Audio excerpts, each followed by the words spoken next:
Alden with short update. Yung kasama ni Alden mga ka-gym buddies niya. Gym running cycling. And congrats kay Alden. Nanakop nga niya yung medals niya. At spotted pa nga sila dyan sa Porch Coffee. Dyan sa Clark, Pampanga. Na may maswerte pa nga nakapagpa-picture kay Alden. And congrats kay Alden.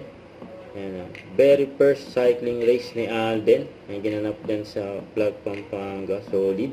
Ayan, OBRLDNDGRBA. Ayan, ayan si Alden, solid yan,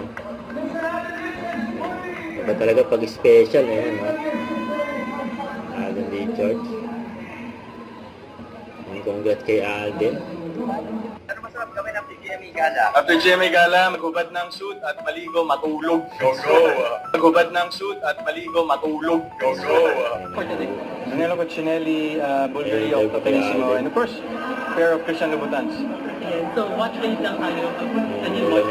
So this is a Bulgari of Tokenissimo titanium watch. Actually, this is actually, I think, my first boutique watch. So, dream watch ko kasi siya because it's made with titanium and ano siya, manipis. So, I'm a fan of ultra slim watches. That's why I got this for tonight. And debut niya today. Debut niya tonight, actually. First niya tonight. Low turn lang. Sure. Ganda, Pinakita talaga, close up, Solid. Don't forget to subscribe, click the notification bell for more update. This is Victor Reaction Vlog. Stay tuned for more videos. See ya.